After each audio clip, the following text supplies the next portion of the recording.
Good morning. This is Bloomberg Daybreak Europe. I'm Oana Jinga in Dubai, and these are the stories that set your agenda. Middle East on edge a day after Israel and Lebanon's Hezbollah exchanged their most serious strike since the beginning of the war in Gaza. Oil gains. Powell's pivot. Traders counting down to a Fed rate cut after Jay Powell's Jackson Hole speech points towards the start of monetary policy easing. And today's big take, we take a look at how the Mpox global health emergency could have been avoided.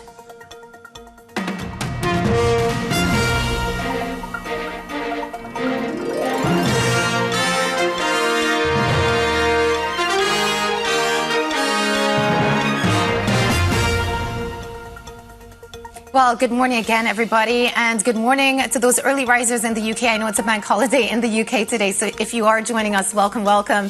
Lots to get through on the show today. We're going to talk about all of the developments coming out of the Middle East in the last 24 hours, and of course, the reaction in markets to Jackson Hole on Friday, with the Fed Chair, Jay Powell, saying the time has come for policy to adjust. And what we saw was quite a big reaction in Wall Street towards the close, some of those majors ending the day up more than 1%. This morning, you can see that we're leaning more negative. The Euro Stoxx futures tilting to the red, down about 0.3% in futures. S&P futures, Nasdaq also leaning towards the red too, down about 8 basis points respectively.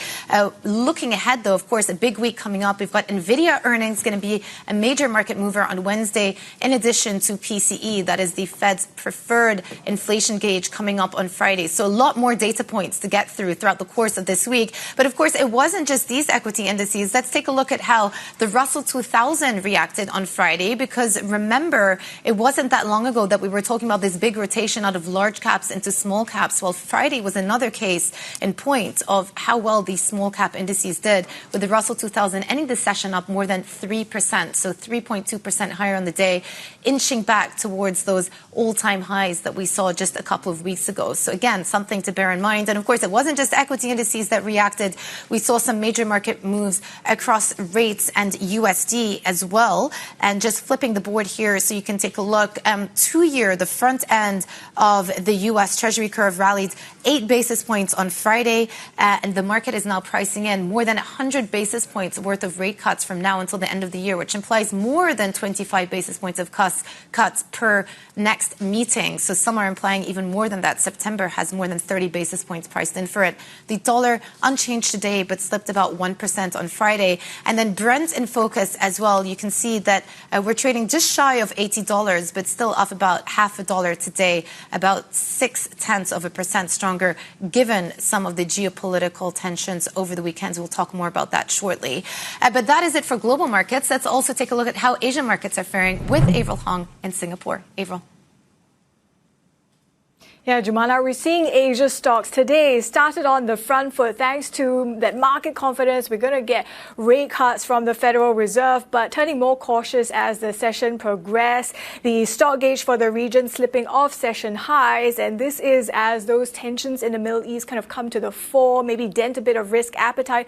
But don't forget, we also have, as you mentioned a short while ago, those Nvidia earnings to contend with, particularly for Asia tech investors, and what this might mean for some of the chip makers in the region. So the Bloomberg gauge of Asia chip stocks mostly showing them in negative territory. And then you wrap around also what we're seeing in the Japanese currency. We had Ueda, we had Powell, maybe a bit of safe haven demand also leading to lower dollar yen. Look at where it is now, about the 144 level. That's an uncomfortable backdrop for Japanese equities, as it makes those export related names seem less attractive given how a stronger yen would weigh on their earnings. Let's flip the board, because there is an added headwind for Japanese equities as well. If you take a look at the JGB curve, it will show you, and as our MLife strategist Mark Cranfield has been highlighting on the blog, it has been flattening and potentially flattening towards the levels that we last saw in August. This suggests that there might be further adjustment to go, because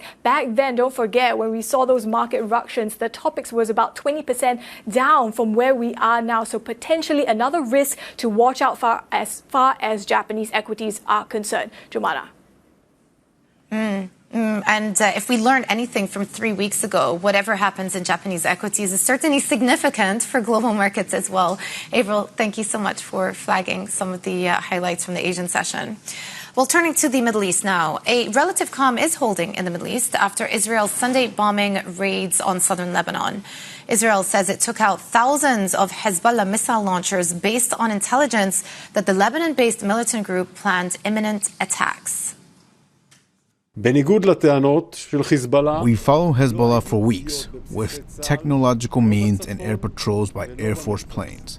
At the moment, we detected an intention on the part of Hezbollah to carry out the attack, and we eliminated most of them. Both Israel and Hezbollah have announced that for the moment their operations are over despite ongoing low-level fighting. If the result is not sufficient in our opinion, we will reserve the right to respond at another time. Let the people relax. Whoever wants to go back home can go back home. The country must calm down again. That was Hezbollah chief speaking. Now, for more, let's bring in Bloomberg's Paul Wallace. Paul, again, the region has been sitting on edge for the last couple of weeks, waiting for the retaliation, both from Iran and from Hezbollah for the killing of senior commanders. It certainly came from Lebanon over the course of the weekend, but from what we gather the last 24 hours, it could have been a lot worse. Where does this leave us in terms of the potential for an all-out war between Lebanon and Israel and other proxies in the region as well? You're certainly right that it could have been a lot worse. If you look at the casualty count, one soldier in Israel died, and there are reports of 3 people, I think all non-civilians, being killed in southern Lebanon. But tensions do remain very high, and Hezbollah has said that what happened yesterday was possibly only the first round of its retaliation for the assassination in July of that commander, Fuad Shukra. So there could still be more to come, and Iran is still saying that it will retaliate against Israel for what it says was an Israeli assassination only a few hours after Shukra of Ismail Haniyeh, senior Hamas leader in Tehran. So we don't know how involved, if at all, Iran was in yesterday's attacks by Hezbollah. But either way, it seems like the Islamic Republic is, at least it's still saying and insisting that it will respond to Israel at some stage. And yet, in parallel, these ceasefire discussions are still taking place. And I thought it was interesting that on Sunday morning, a couple of hours after the strikes and counter-strikes between Israel and Hezbollah, you saw an Israeli delegation head to Cairo to continue with the negotiations around a Gaza ceasefire. To what extent is that going to influence the outcomes of the region? Absolutely, you saw that. Israel's long argued that the more military pressure it puts on both Hamas and other militant groups around the region, especially Hezbollah, the more likely Hamas is to agree to a ceasefire. Now, Israel says that's been borne out over the last few months because when it's hit either Hezbollah or Hamas particularly hard, Hamas has made concessions soon after that in negotiations. However, we saw Hamas react as you can, sort of unsurprisingly, pretty badly to yesterday's flare-up between Hezbollah and Israel, and its representatives left Cairo. They're not in the city anymore. So it looks as if those talks, although Israel was saying they can go ahead, haven't really gone anywhere, and we're still back to the old sticking points as to whether this will be a permanent ceasefire or not, and there are plenty of other issues as well. Yeah. Paul, thank you for the update from the region. A significant round of escalatory strikes between Lebanon and Hezbollah, Lebanon and Israel over the course of this past weekend. So for more on this and the impact the tensions are having on the oil and gas markets, we're now joined by Bloomberg's energy reporter, Kerry Lundgren. So, Kerry, the Middle East is on edge. Typically, the geopolitical premium that gets priced into oil doesn't tend to last. It always tends to be short-lived. But what are the implications this time around for oil prices? Yeah, good morning. I'm actually speaking to you from Stavanger, which is, some would argue, Europe's oil and gas capital. And I'm here for a conference that's going to be seeing all of the country's oil and gas elite. And I'm sure this topic is going to be at the forefront of their minds. Up until in the recent weeks, the story of the oil market has really been one of oversupply. And I think that is probably something that will continue. The eyes will be on OPEC Plus and their thoughts regarding whether they will add to the market later in this year. But at this point, of course, it's volatile. You have events like this, and that will all be factoring into what's going on for the decision makers in OPEC Plus. Yeah, and it's not just about oil. The other commodity that I've been keeping a close eye on is natural gas prices, TTF. I was just looking at, we've been climbing steadily over the course of the summer. And I just wonder, as we start heading into the winter season in Europe, what does the outlook look like for some of these European nat gas prices?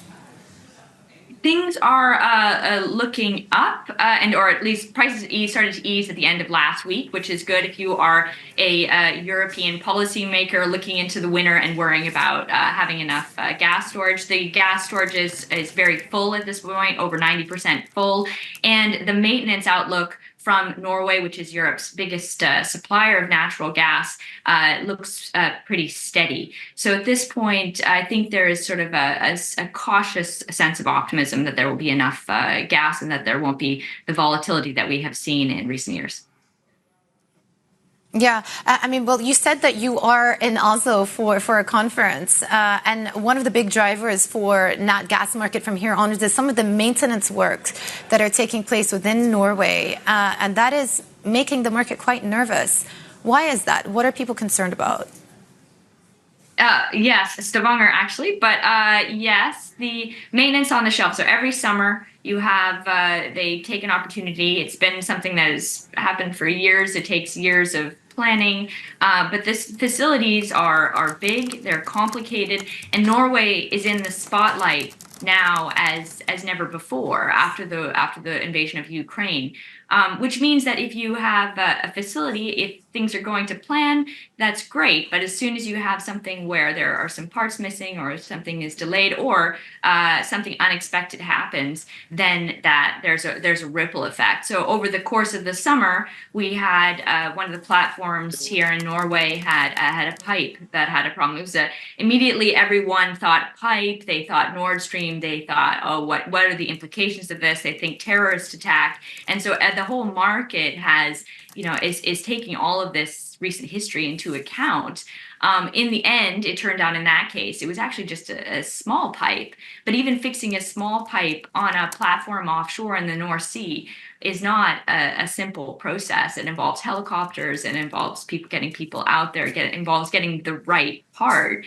And here you have onshore facilities. It's one big onshore facility here that is going to be offline for a month, and the total gas deliveries are equivalent to the daily needs of France and Italy. So it's a huge volume of gas. So if the Norwegians could keep all this on track, we're in a good place, but we could see continued volatility on the back of that.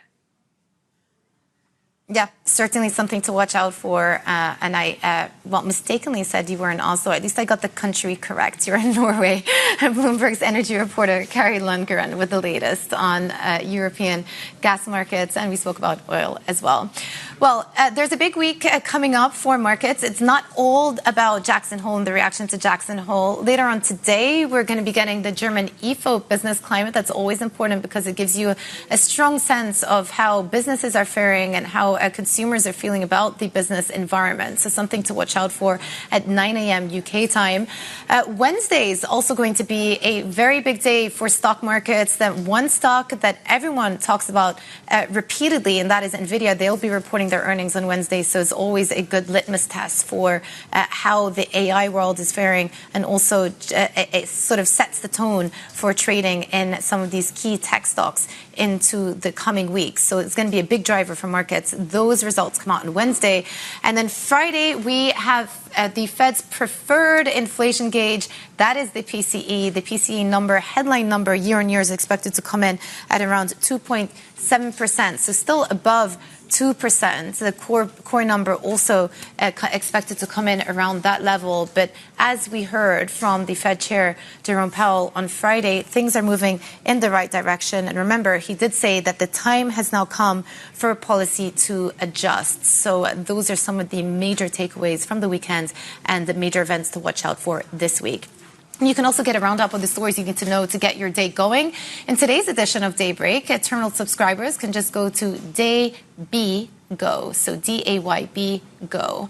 And today's top stories are about oil, Telegram, and SpaceX if you check out the terminal right now. All right, also coming up, we're going to talk about the countdown to cuts. We take a look at how Jerome Powell's signal of a September Fed cut is impacting markets. Next, this is Bloomberg.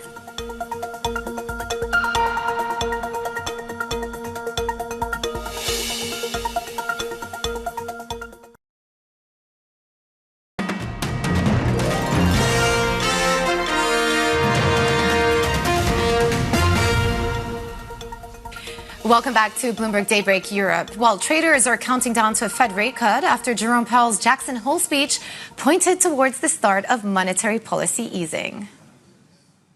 The time has come for policy to adjust. The direction of travel is clear, and the timing and pace of rate cuts will depend on incoming data, the evolving outlook, and the balance of risks.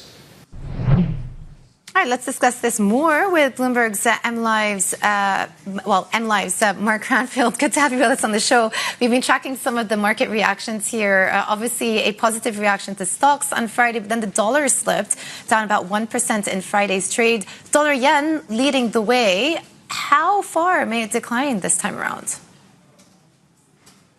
Well, traders are looking back at the periods of previous declines in dollar yen. The biggest one we've had in recent history is the one that began at the end of 2022, and that decline was about 16% between the high and the low for dollar yen. The one so far, even at the extreme point we saw a couple of weeks ago, was only about 12%. So there could still be quite a way to go. And if you compare the conditions, actually they're even more favorable for the yen now than they were 2 years ago. So what's changed, of course, is the fact that the Bank of Japan is now actually starting to raise interest rates, and the Fed is getting closer to lowering. That's a big change from what we saw in the previous cycle. And the fact that Mr. Ueda last week reinforced his message that there's more work to do obviously is helping the yen. And as you were talking about earlier, Jerome Powell clearly is signaling that the Federal Reserve is about to start lowering interest rates pretty soon as well. So it's all coming together very favorably for the Japanese yen, not so much for the US dollar. If you look at where those projections are from previous cycles,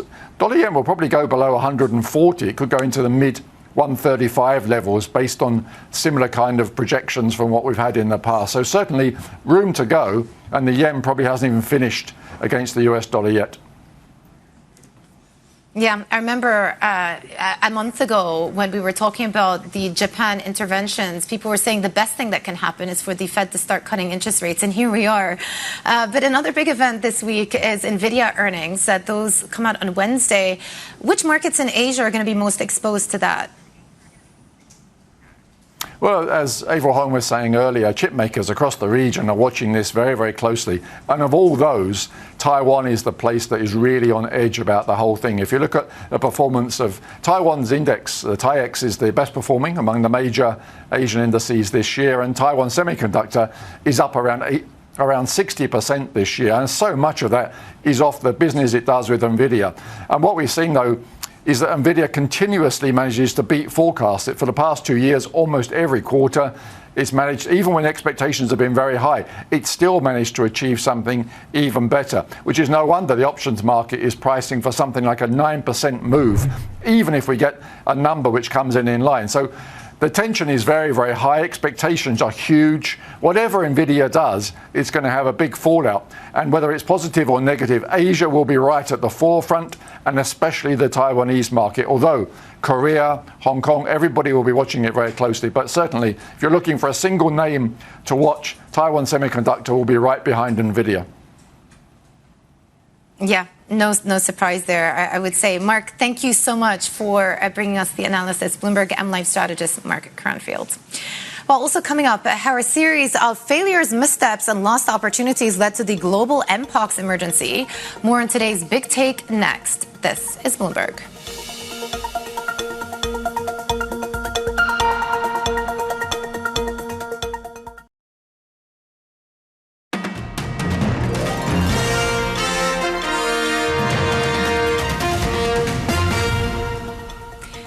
Welcome back to Bloomberg Daybreak Europe. Mpox is a global health emergency that scientists say could have been avoided. Lost opportunities and a lack of funding have contributed to the spread of the virus in Central Africa. Helen Rees from the World Health Organization told us that Africa is once again short on vaccines. The world should sit back and say, have we learned anything from COVID? The African region acquired COVID vaccines very late, months later. And that meant that in many cases, the people had already had the infection and people then weren't very interested in having the vaccine. Now we look at Mpox and we have the same problem. Well, for more, let's bring in Bloomberg's healthcare reporter, Janice Q, who is in Johannesburg, very reminiscent of the feeling around COVID-19 pandemic, which was 4 years ago. Really, time flies. But why are scientists and public health officials saying that this specific Mpox situation is a global health emergency that could have been avoided? How could it have been avoided? Africa has long had a history of being ignored, especially when it comes to issues like this in terms of infections and infectious diseases. And this is actually the core issue. When the last Mpox global health emergency was declared over in May 2023, Africa still did not have any Mpox vaccines. And in that interleading time, the disease mutated, and they're dealing now with a strain that they're not 100% sure what they're dealing with. There's a very low level of surveillance and testing in that region, specifically about 17%, which is very low. By global standards, almost all Mpox cases that present in Western countries, you're probably looking at least 90%, closer to 100% are being tested. And so scientists are scrambling to try and figure out what they're dealing with. And the vaccines still haven't arrived. And there's also been a huge lack of funding. We're looking at a country that's roughly the size of Western Europe. It's got the world's second largest rainforest, and it's war-torn. And so getting basics in there has been incredibly difficult. Things like water, so that you can ensure that there's good hand hygiene, public messaging to deal with stigma. All of these things have been missed. And while that's happening, spread continues and viruses mutate. So we talk about what could have been done in the past. And let me just ask you, what is being done now within Africa and around the world to prevent further spread of Mpox? So the declaration from the World Health Organization and Africa CDC for their public health emergencies has certainly marshaled resources. We are seeing more funding coming in. We're hoping those vaccines are going to arrive within the next few days. Countries are looking at surveillance at borders. This isn't always effective, but at least it gives a better sense of where this mutated strain is moving and what people are dealing with. There is certainly the tension of the world on this situation and trying to ensure that we don't have a repeat of what we've seen in COVID and in the last global emergency for this very disease, for Mpox. Yeah, it certainly appears to be the case. Bloomberg healthcare reporter Janice Q, thank you so much for bringing us the latest. Now, also coming up on Daybreak, Telegram questions the detention of its co-founder and CEO, Powell in France. The latest on that story is coming up next, and a lot more. Stay with us. This is Bloomberg.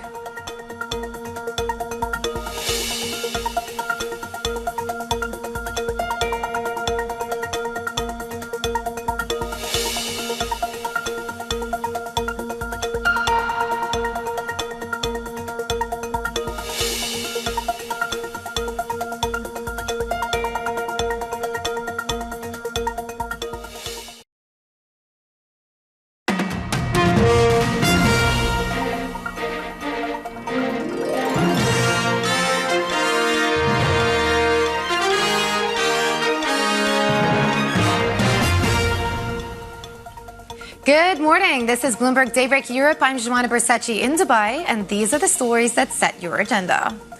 Middle East on edge, a day after Israel and Lebanon's Hezbollah exchanged their most serious strikes since the beginning of the war in Gaza, oil gains. Powell's pivot. Traders counting down to a Fed rate cut after Jay Powell's Jackson Hole speech points towards the start of monetary policy easing. Nothing to hide. Messaging app Telegram questions the grounds for the detention of its CEO. We will bring you the details. Oh, welcome back, everybody. Let's get a quick check on how some of these markets are faring. Of course, the big event on Friday was Jackson Hole, the Fed Chair Jerome Powell's speech, signaling that the time has come for policy to adjust, indicating that we could get the beginning of the Fed's rate cutting cycle as soon as September. And indeed, investors might be getting a bit ahead of themselves because there's more than 30 basis points priced in for that September meeting, about 100 basis points by year end. All of that meant that we had a risk on tone for markets on Friday. Wall Street ending up in the green, about 1% higher. Today, you can see the futures are tilted towards the red. Euro Stoxx futures leaning negative, down, cooled down about 0.3%. S&P and Nasdaq seen mildly weaker, but not just these equity markets. I just want to draw your attention as well to what's been happening in the Russell 2000, because once again, we've seen a lot of money being poured into small caps. And on Friday, we saw the Russell close up more than 3% higher. So once more, we're seeing some of this rotation come through out of large caps into these small cap stocks as the Fed turn more and more dovish with the outlook here. So something to bear in mind, given the big trends that we spoke about a month ago with that big rotation theme. And of course, it's not just equities that reacted. Cross assets, we're seeing very large reactions. We spoke about the reaction in 2-year treasuries.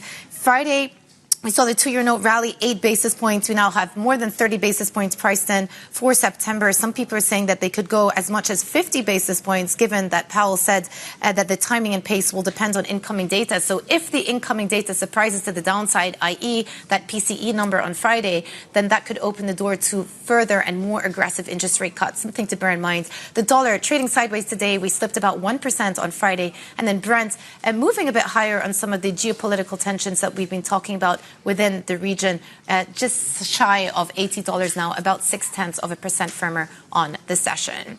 But let's switch over and talk about some of the political developments in France, because the president, Emmanuel Macron, is meeting with political parties and delegations in another bid to form a government. That's after snap elections in July left him with a hostile National Assembly that has no majority. So let's get more from Bloomberg's Caroline Conan. Caroline, good to see you. And I just wonder to what extent President Macron is riding high after the strength and a very successful Paris Olympics. How is that likely to factor into some of the discussions that are taking place? And are we going to see any progress? You're totally right, but the Olympics have actually been over for nearly 2 weeks, and you've got the Paralympics started on Wednesday night, and we're exactly 50 days, 50, since the outcome of the snap elections delivered a hung parliament with still no prime minister in sight. So today, this morning, first President Macron is meeting with the president of the National Assembly from his own party. Later in the afternoon, he'll meet with the president of the Senate, but most importantly, with the leaders of the National Rally, Marine Le Pen and Jordan Bardella. Remember, the National Rally was first in the polls, but ended up coming third in those snap elections with 143 seats, so still a big bloc, but still very far from a majority of 289 seats. And Emmanuel Macron has excluded at the moment to name any prime minister from the extremes, from either the far right or the far left. Now, Emmanuel Macron also met with the leaders of the New Popular Front, the so-called left-wing coalitions, on Friday, which includes the far-left LFI party, but also the Greens, the Socialists, the Communists. They have a chosen candidate, a proposed candidate, Lucie Castet, a 37-year-old economic advisor of the current Paris mayor. But at the moment, Macron has also excluded naming Lucie Castet as a prime minister because she wants to include some far-left ministers within her government. And this is also a red line from his own party, the center-right, and from the right-wing, the Republicans. So the window is really tight. There are also some other names mentioned, such as the former Socialist Prime Minister Bernard Cazeneuve, but really time is running out for Emmanuel Macron. Yeah, and it seems to me like a process of elimination is underway. So what is it that Macron is waiting for? How soon can we expect to hear who this new prime minister is going to be? Yeah, but the process of elimination is also meaning that you don't want any new government to face a vote of no confidence. And that is the main issue because remember, no one has a majority. So Macron has to form some kind of coalition and he doesn't want to include any far left leaders in his government. The Greens, also member of the New Popular Front, have said that they want an answer by tomorrow, by Tuesday. So technically, the nomination could come before the Paralympic Games start on Wednesday night, so over the next couple of days, because on Thursday morning, Emmanuel Macron is actually traveling to Serbia for an official trip. So the window is really tight. Unless he waits until after the Paralympic Games, which end on September 8th, but that leaves very little time for the budget because the only deadline that he has is the budget. The deadline is October 1st, so technically that means any new government would need a few weeks before that in order to prepare a new budget. And of course, the last thing Emmanuel Macron wants is the budget to face a vote of no confidence and create even more political chaos over the fall.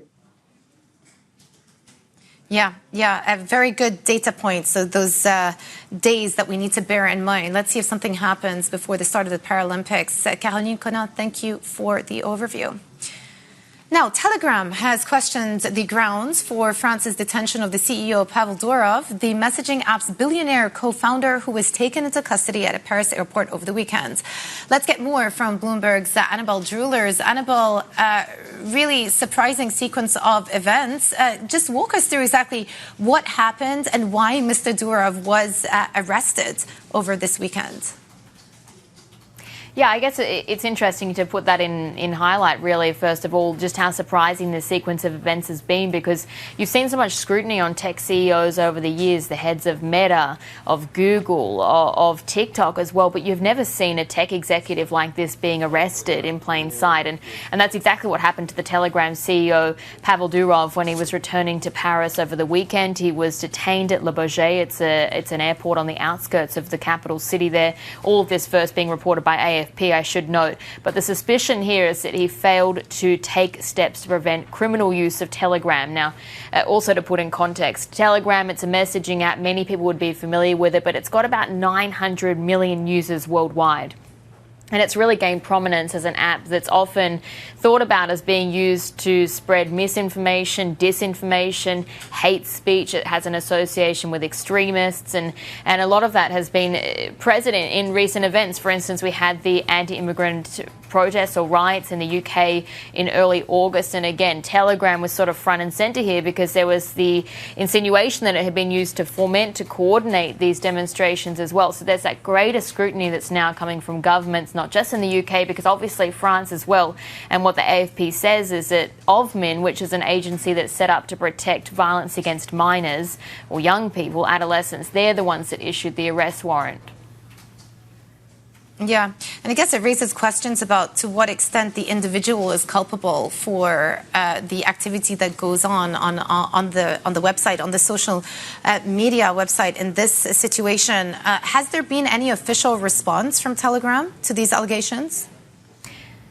Yes, and Telegram actually assessed or responded to that level of culpability as well, because they're saying that Telegram as an app actually is following all of the rules and regulations of the EU, and also that their moderation is within industry standards and that it's improving. So they make clear reference to that. They had a statement out on X earlier this morning. They're also saying that the CEO, Powell Durov, has nothing to hide, that he frequently travels around the European continent, and also that they're awaiting some sort of prompt resolution to the matter. Of course, we have seen the market reaction to that because Toncoin, which is a cryptocurrency linked to Telegram, was down as much as 20% on the news. So there's certainly a lot of trepidation around it. Durov, though, could actually end up being brought before the courts on Monday in Paris. We've already seen his detention being extended by 24 hours. So very much a bit of a wait and see on this one. Yeah. Let's see what happens. Annabelle Drewlers, thank you so much for the report from Sydney. Now, Chicago Fed President Austin Goolsbee has told Bloomberg it is time to pay more attention to the employment side of the central bank's dual mandate now that inflation is cooling towards the 2% target. Goolsbee spoke to us at Jackson Hole. I think we set a rate pretty tight more than a year ago. Inflation's kept coming down, so in the real rate sense, we've been tightening. And when the conditions are not overheating, you got to be really careful with that kind of passive tightening. Seemed pretty definitive, the statements that Chair Powell made there in his remarks.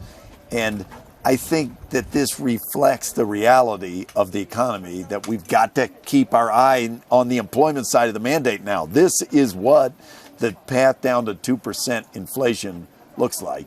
You know, you got some bumps, but I think that side's looking a lot better. As you say, you've been worried about being too tight for a while now. The chair did not discuss how big of a cut might be coming for the first one. What do you think the economy needs? Do you need to see 50 basis points? You know, I don't like ahead of time, as you know, picking out specific numbers.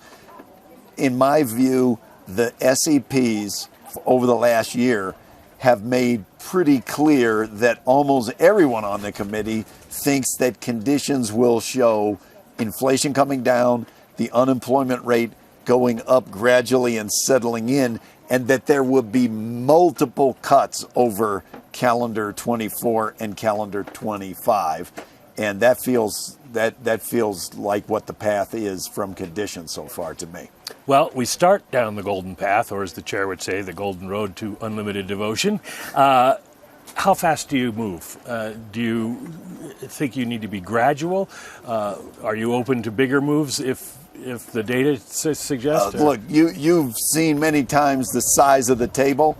It's a big enough table in the FOMC room that you can fit everything on the table. I think we should always put everything on the table, and what will warrant the speed at which we cut rates or how much we pause on the cutting will be determined by how the totality of the conditions show. I think there are definitely warning signs, though there are also signs of strength. So on the warning category, the unemployment rate drifting up is definitely a warning sign. If you look at the delinquencies on credit cards, if you look at small business defaults, all of those are in the warning category. On the stronger category, GDP growth's been pretty robust. Consumer spending still pretty strong, driven by, I think, this robust wage growth. So we just got to watch the whole thing. That was Chicago Fed President Austin Goolsbee speaking to Bloomberg at Jackson Hole. Quite the backdrop there. All right, and we'll be speaking with the Fed's Mary Daly later today. Catch that exclusive interview at 7 p.m. UK time. Now to some of the other stories making news. New Boeing CEO Kelly Ortberg faces questions over the future of the firm's Starliner program after NASA turned to SpaceX to return astronauts stuck on the International Space Station. NASA announced the decision after weeks of testing and debate over Boeing's faulty spacecraft. It is the latest blow for Boeing in a year that's also included a cabin blowout, federal investigations, and an executive shakeup. And China will reportedly bring up issues related to Taiwan during the U.S. National Security Advisor Jake Sullivan's visit to Beijing this week. Sullivan is set to meet with China's Foreign Minister Wang Yi, as well as Chinese leader Xi Jinping, as the two geopolitical rivals look to maintain dialogue.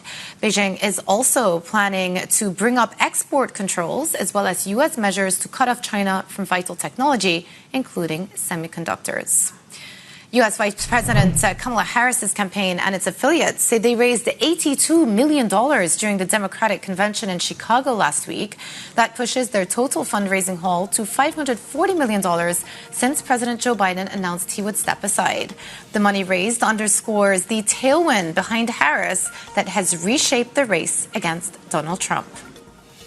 And coming up, the future of AI and supply chains. We speak to the co-founder of the world's tallest fully automated mobile robot. This is Bloomberg.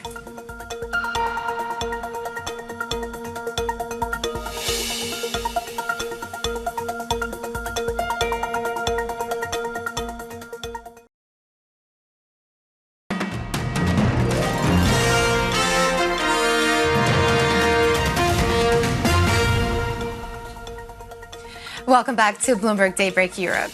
Now, imagine a giant robot that can scan tens of thousands of packages in an hour and give you incredible insights into everything happening inside your warehouse.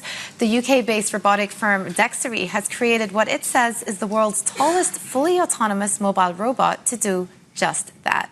The company's co-founder, Oana Jinga, joins me now. Oana, great to have you with us on the show. Look, we spend a lot of time talking about artificial intelligence and how it's going to revolutionize our way of living, and perhaps less so about the use cases. In your case, you actually do have a very strong product, a robot that is capable of improving efficiency, improving outcomes in warehousing, in logistics. Tell us more about the product and how it really helps improve those outcomes. Of course, and thank you so much for having us today. As you said, we are very proud to say that we do have the world's autonomous robot, but the robot itself, of course, is not the actual kind of product that we offer our customers. It's the data that the robot collects. So just as you were saying earlier, the robot is designed to work in warehouses. It captures information at crazy speeds, pretty much digitizing tens of thousands of pallets every single hour, and then turns that data into insights to make our customers be much more efficient inside their warehouses and the way they're running their operations. We work with some of the biggest logistics providers around the world to help them just use their space and their resources much better. Yeah, I mean, artificial intelligence essentially is about analyzing data and then predicting outcomes, using that data to predict outcomes. What sort of outcomes are these robots predicting? So we're looking at the way that the warehouse can be used much better in order to then utilize the resources in a much better way. So the outcomes themselves look at how can people be moving less potentially in the warehouses. Anyone kind of familiar with the warehouse and supply chain space would know that there's a lot of steps, a lot of things to push around, to move around. So being able to kind of go exactly where they're needed at the exact time to pick up the exact product they're looking for, it's just going to help them work much, much better and get that product out the door to all of us consumers as we're getting more and more anxious to receive our parcels and our goods in a much faster way. So it's all kind of going back to utilizing everything that's already there just at the right moment. One of the other big questions whenever we talk about AI and robots is whether or not this is coming at the expense of human jobs. So from what you can see, are these robots actually replacing human jobs, or are they working side by side? The angle that we're coming from is definitely of working side by side. The robots themselves don't necessarily take jobs away. As I was saying, they're more there to just digitize the space and understand exactly what's going on, and then feeding those insights to the actual human workers so they can do their jobs better. Normally, like some of the things that we're doing would be just covered by somebody going up and down on a scissor lift, being quite dangerously working at heights, just scanning things and counting boxes. So it's quite a tedious and boring work, which is why we're seeing most of our customers prefer to have those insights and actually use them to become better. Yeah, I mean, it sounds like it's already pretty cutting edge technology. Let me just ask you, looking ahead to the future, if you can project, what do you think are going to be some of the major developments we're going to witness in the next 5 to 10 years within robotics? I think robotics is starting to embrace actually the AI side of things more and more.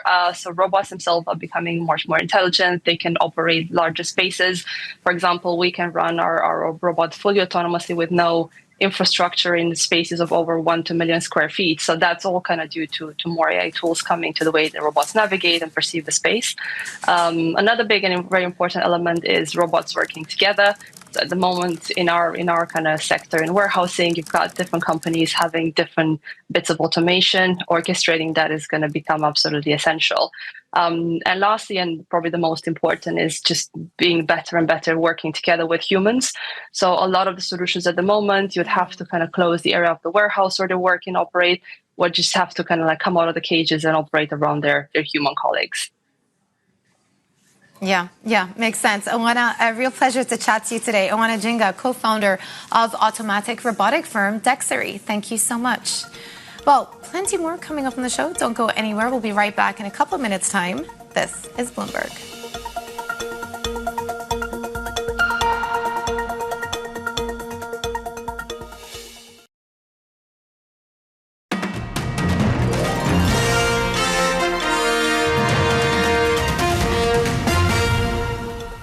I think he's in the right broad place. Inflation is coming down. The economy is slowing.